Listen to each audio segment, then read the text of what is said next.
મારો છે ને વજન વધી ગયો છે, એટલે કે હું છે ને જાડી થઈ ગઈ છું. જય માતાજી, જય દ્વારકાધીશ. મિત્રો કેમ છો? મજામાં? બધા મજામાં થશે, મજામાં છો તો સ્વાગત છે તમારું મારા વિડીયોમાં. તો અત્યારે આપણે છે ને 12:30 થયા છે, 12:30 મેં વિડીયો શરૂ કર્યો. આજે એવું છે કે હું છે ને કામે કઈ ગઈ નહોતી, ડ્રેસ ચોટાડવાની ગઈ હતી, ચોટાડતી બધે આકડીઓ મારી દો, કેમ કે હું ધાબામાંથી જાઉં છું ને એટલે પછી ડ્રેસ ચોટાડવાનું દઈ ને તો આવીશું, કેમ કે કાલના લાવેલી હતી ને કાલનો વિડીયો છે ને મેં ઉતાર્યો થોય તે પણ પછી કઈ પૂરો નથી કર્યો, એટલે કઈ આપણે મૂકવાનો છે નહીં. આપણે છે ને નવો વિડીયો આજથી જે શરૂ કર્યો એ મૂકવાનો છે, ન કરે હતું મેં કે છે ને કાલનો વિડીયો ઉતારેલ છે ને કટકા મૂકી દઈશ, પણ હવે એવું કઈ નથી કરવું, કેમ કે કઈ બહાર ગયા નહોતા ને અત્યારે છે ને બહુ તડકો લાગે છે, દેખાતું બંધ થઈ ગયું અને આપણા કપડા સુકાઈ ગયા છે. આપણે ઘડી ઘડી છે ને એ લઈ લઉં, હજી ખાવાનું બાકી છે, એટલે કાંઈ નહીં, પહેલાં તો છે ને જઈને તરત જમી જ લેવું છે. અને આજે છે ને મેં માથામાં તેલ નાખ્યું છે, એટલે તમને વાળ છે ને બહુ ઊભા નહીં દેખાતા હોય, નકર તો વાળના છે ને એટલી કટી કટી થઈ ગઈ ને કે વાળ બધા ઊભા ઊભા દેખાય, એમ જાણે કઈ માથું ઓળવું જ ન હોય ને એવું જ લાગે. એટલે છે ને અત્યારે મેં તેલ નાખી દીધું છે, અને હું તેલ નાખતી નથી પણ અત્યારે નાખ્યું, કેમ કે વાળ એક તો ઊભા થઈ જાય ને બીજું કે વાળ બહુ કડકી કડકી થઈ ગયા છે, તો મેં થોડું તેલ નાખો ને તો માથામાં છે ને થોડાક વાળે વધે અને ઉપરથી છે ને માથું ઓળવું ને એવું થોડુંક દેખાય એમ. અને મારે માથું ધોવાનું છે, તો મેં કીધું છે ને પેલા તેલ નાખી દઉં પછી ધોઈ નાખીશ, એટલે મસ્ત રીતે છે ને વાળ બેઠી જાય એમ. અને આપણે માથામાં પીન નાખી ને એના કારણે વાળ કટકી કટકી થઈ જાય. રાતે પીન નાખીને માથામાં પૂઈ જાવી એટલે એના કારણે છે ને વાળ તૂટે આપણા માથામાં. એટલે તો જે લેડીઝ હોય એને ખબર જ હશે, બાકી તો છે ને આવી રીતે મારે જેમ કટકા થઈ જાય હું ભૂલી જાઉં છું. હમણાંથી છે ને સુરત આવ્યો ને પછી માથામાં પીન નાખીને પૂઈ જાઉં છું, કે ખબર નથી રહેતી, ખબર પડી જાય સીધી. એટલે હાલો તો હું છે ને જમવા માટે થઈ જાઉં, પણ પહેલાં હું છે ને કપડાં લઈ લઉં. માસી છે એ તો એના કપડાં જોવા લેવા મળ્યા છે, આવ્યા ને તો એ કે કપડાં લઈ લે ને.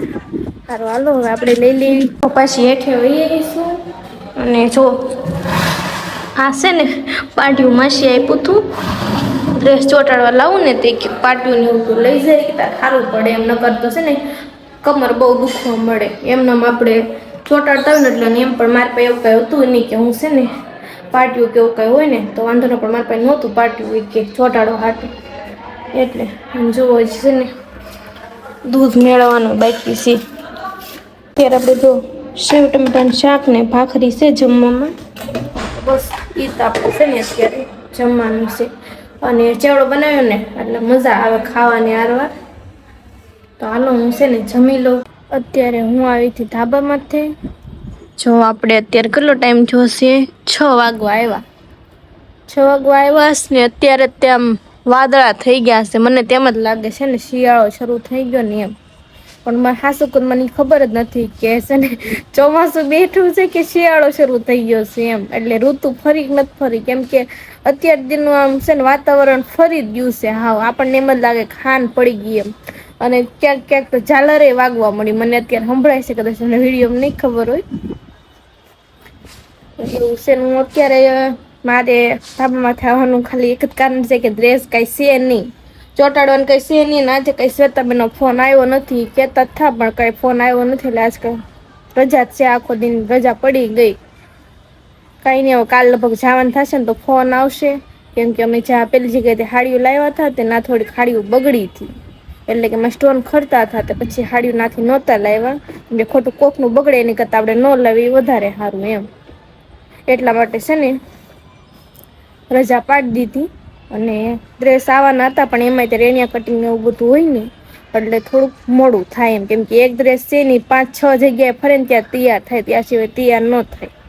પછી છેલ્લે અમારી પાસે આવે ને પછી ઠેઠ છે ને જે એના માલિક હોય ને એની પાસે જાય, ના જઈને તે બધી પેકિંગ કરવાનું હોય, અલગ અલગ સૂટ ને બધું મૂકવાનું હોય. એટલે વધારે તો અહીંયા છે ને સુરતમાં ડ્રેસ ને હાડીઓનું વધારે કામકાજ હોય.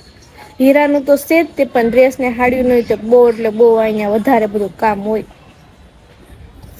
અને છે ને મારો છે ને વજન વધી ગયો છે, એટલે કે હું છે ને જાડી થઈ ગઈ છું. હું ગામડે હતી ને ત્યારે તે મારું છે ને વજન વધી ગયો હતો, અને હું આમ ફૂલની ગે ને દડા જેવી થઈ ગઈ હતી, ગોળો મટો તે છે ને મિલન મન કે તું છે ને બહુ જાડી થઈ ગઈ સોઈ કે, એટલે કઈક છે ને શરીર માં કે થોડોક ફેરફાર થાય ને એમ કેવાય ને કે વજન ઘટે એવું કઈક કરે એમ, કેમ કે બહુ વધારે શરીર ફૂલી ગયેલું હોય ને તો સારું ન લાગે. ની મને ખબર છે કે બહુ એટલે બહુ વધારે શરીર ફૂલી ગયેલું હોય ને સારું ન લાગે એમ. બસ કઈ નઈ હવે મારે છે ને ડાયટિંગ શરૂ કરવી છે. ઓલી બાજુથી છે ને આ બાજુ એવી સોલાર રેઠે, કેમ કે વરસાદ શરૂ થઈ ગયો એટલે કે ઝરમર છાંટા શરૂ થઈ ગયા. મેં કીધું હવે છે ને જગ્યા વઈ આવું આ બાજુ બીજી જગ્યાએ, એટલે કઈ વાંધો નહી એમ. અને મને એવું લાગે કે મારે છે ને પછી હેઠે જવું પડશે એમ, કેમ કે છાટા આવે છે ને એટલે કઈ નઈ આપડે ઘડીક દાદરે તે બેઠીએ.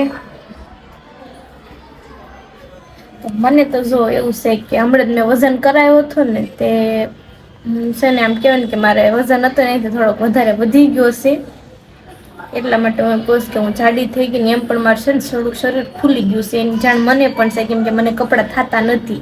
હું જે પહેરતી હતી ને મને કે કપડાં નથી થતા, બધામાં છે ને સિલાઈ કાઢવી પડે છે મારે એટલે. અને તમને કેમ લાગે છે હું જાડી થઈ ગઈ ને એમ કોમેન્ટ કરી દેજો.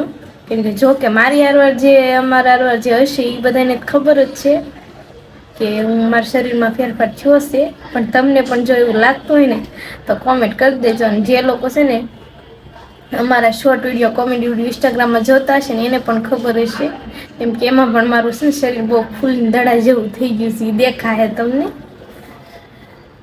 બસ એમાં આવે છે ને થોડોક સુધારો લાવવાનો છે મારે, એટલે કે હવે થોડીક કોશિશ કરીશ કે છે ને વજન ઓછો થાય એમ, કેમ કે મને પણ છે ને બહુ શરીર આમ વધારે થોડું ફૂલી ગયેલું હોય ને મન ન ગમે એમ.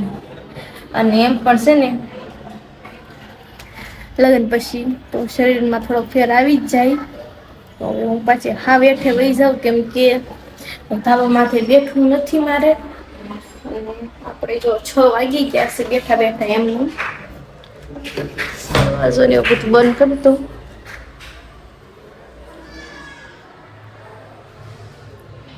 આજે મેં તેલ નાખ્યું છે ને એટલે તમને મારું મોઢું બહુ એટલે બહુ આમ અલગ લાગતું હશે એમ.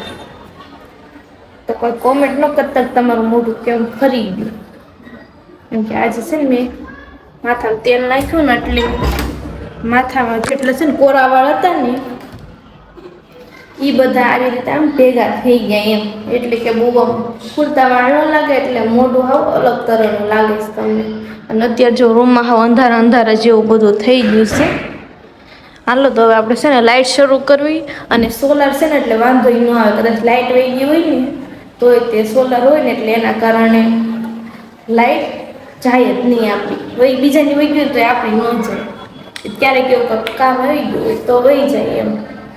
હાલો તમને ઘડી રહીને પછી રસોઈ બનાવી. તો અત્યારે આપણે 8:30 થયા છે ને હજી મિલન કઈ ઘરે આવ્યા નથી, અને મેં અત્યારે છે ને મોડી રસોઈ બનાવી છે. જો આપણે ભાખરી કરી નાખી છે મસ્ત મજાની, અને ડુંગળી બટેટાનું શાક કર્યું છે, કેમ કે ડુંગળી બટેટાનું શાક રસાવાળું હોય ને તો મજા આવે એમ. અને સવાર માટે પણ આપણે બકાલું પડ્યું છે, ને કાલે શાકભાજી લેવા જવાની છે, કેમ કે કાલ સાંજે ગમે એમ કરીને લેવા જવું જ પડશે, કેમ કે શાકભાજી બધી પૂરી થઈ ગઈ છે.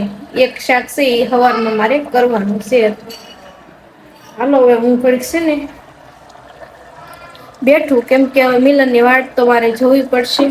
અને શાક આપણું બની ગયું છે, પણ થોડોક રસો ઓછો છે ને તે મેં થોડુંક પાણી નાખી દીધું, ઘડીક ઉકળવા મૂકી દીધો, એટલે હું મસ્ત રીતે છે ને રસો થઈ જાય એમ. અને રસાવાળું શાક હોય ને તો રસો હોય ને તો જ મજા આવે. મારે છે ને ચોળું ખાવા જોવે એટલા માટે, અને જો ઢાંકણું કુકરનું મેં કાંઈક મૂકી દીધું છે, એટલે હવે ડીશ જ ઢાંકવી પડશે. મારે કેવું છે ખબર છે, કુકર કરતા છે ને ડીશ મોટી છે, જે કુકર હાવ નાનું અમથું છે ને એટલે. આ દરવાજો બંધ કરી દઉં, કેમ કે જ્યારે હું રસોઈ બનાવું ને ત્યારે તે દરવાજો ખુલ્લો રાખું, નકર બંધ કરી દઉં. લાઈટ બંધ કરવી જરૂરી છે, કેમ કે હમણાં બિલ આવ્યું ને તો 2 જણા છે તો એટલું બધું બિલ આવ્યું એટલા માટે. તો કાંઈ નહીં, ફોન મૂકી દો, કેમ કે આપણે આજનો દિવસ અહીંયા જ પૂરો થાય છે. આજનો વિડીયો પણ આપણે અહીંયા જ પૂરો કરીએ છીએ. તો વિડીયો કેવો લાગ્યો ને એ જરૂરથી કહેજો, અને ચેનલ ઉપર નવા હોય ને તો સબસ્ક્રાઈબ કરવાનું ભૂલતા નહીં. ફરી મળશું નવા વિડીયોમાં. ત્યાં સુધી આવજો. જય માતાજી, જય દ્વારકાધીશ. Bye bye.